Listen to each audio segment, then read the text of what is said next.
मेलचा एक प्रश्न आहे की मी आपला गीतायोग कार्यक्रम भारतात होते तेव्हा रोज 3 वेळा पाहत होते. USA गेल्यावर नेटवर पाहीन. जाण्याआधी मला आपल्याला भेटायचे. मी तुम्हाला माझे गुरु मानते.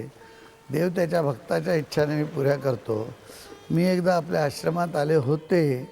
तेथील लोकांनी मला आपल्याला भेटू दिले नाही. असं हिरा चव्हाण. तुम्ही 3 वेळा पाहत होता म्हणजे 3 वेळा तो कार्यक्रम आम्ही दाखवतो आणि तुम्ही ते प्रत्येक वेळे पाहत होता. तुम्हाला गीतेची एवढी आवड आहे आणि गीतेचा अभ्यास दृढ व्हावा.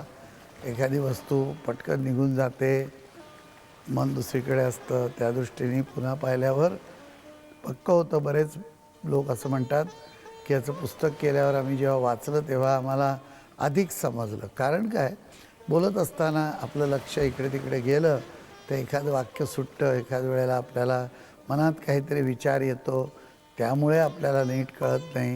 किंवा असं आहे की एक जे काही बोललं त्याच्या अनुषंगाने मन लगेच विचार करायला लागतं, पुढची काही वाक्य सुटून जातात आणि मग आपण पुन्हा जेव्हा दुपारी कार्यक्रम दाखवतो तेव्हा ते पाहिल्यानंतर ते आपल्याला व्यवस्थित पुन्हा कळू शकतं.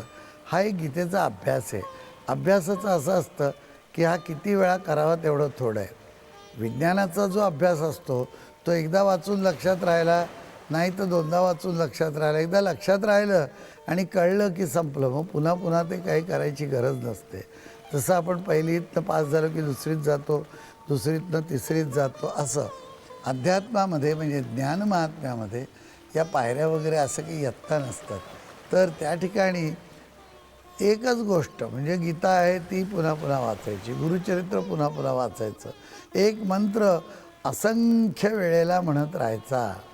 कारण त्याच्यामध्ये नुसतं आपल्याला काही पाठांतर करायचं आहे किंवा ते पुन्हा दुसऱ्याला सांगायचं जसं असं नसतं.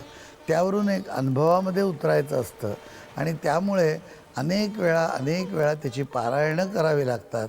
तसं तुम्ही केलेलं दिसतंय, ते चांगलं आहे. अभिनंदन तुमचं. आणि तुम्ही USA गेल्यावर नेटवर पाहणार आहात, हेही चांगलं आहे.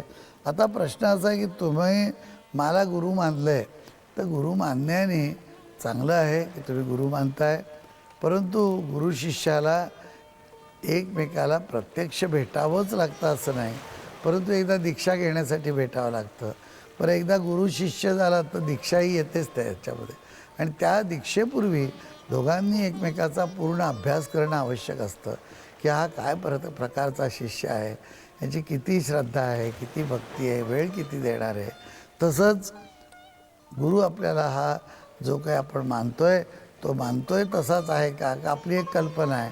आपणच ठरवलं की हे चांगले आहेत वाईट आहेत, पण प्रत्यक्षात काय आहे, आपल्याला हवं असलेलं ज्ञान ते देऊ शकतील का, हवं असलेला आपल्यावरती निर्बंध ठेवून आपल्याला अनुशासित करून एका मुक्तीच्या मार्गावर ते जाऊ देतील का किंवा जायला मदत करतील का, हे सगळं ठरल्यानंतर मग प्रत्यक्ष भेटून एकमेकाला जे काही सांगायचं ते सांगितल्यानंतर याच्यातनं एक प्रकारची कमिटमेंट म्हणजे कबुलियात होते आणि ती झाली की मग दीक्षा वगैरे असते वगैरे. आता काय होतं की भेटायला तर असंख्य लोक आहेत, परंतु वेळ अत्यंत कमी. म्हणजे संगीत करणार, स्वतःची उपासना, स्वतःची जी काही आहे साधना ती करणार, पुस्तक लिहिणार, फॅमिली डॉक्टर क्लब जो फॅमिली डॉक्टर आहेत त्याच्यातले अंक दर शुक्रवारचे लिहिणार, फॅमिली डॉक्टर क्लबचं करणार, शिवाय वेगवेगळे ग्रंथ वेगवेगळ्या ठिकाणी, जर्मनीत सेंटर आहे, इथे आहे, अनेक पेशंट आहेत, त्यांच्यापैकी काही लोकांना भेटावं पाहावं लागतं. तेव्हा वेळ हा अत्यंत कमी पडतो. त्याने भेटू दिलं नाही म्हणजे काय की असं जर भेटायला प्रत्येकजण उभा राहिला तर दिवसभर काही कामच व्हायचं नाही. तेव्हा म्हणून तुमची भेट नाही झाली. पण तुम्ही जास्तीत जास्त उपासनेत साधनेत भाग घ्या.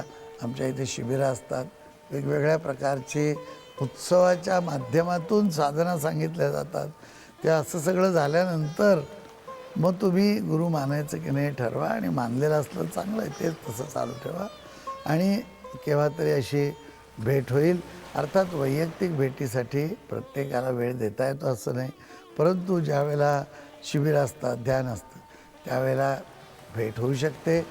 आणि शेवटी काय की ज्यातून कल्याण व्हायचं ते 1 मिनिटात येऊ शकतं आणि जन्मभर एकत्र राहूनसुद्धा माणसं एकमेकाला ओळखू शकत नाहीत.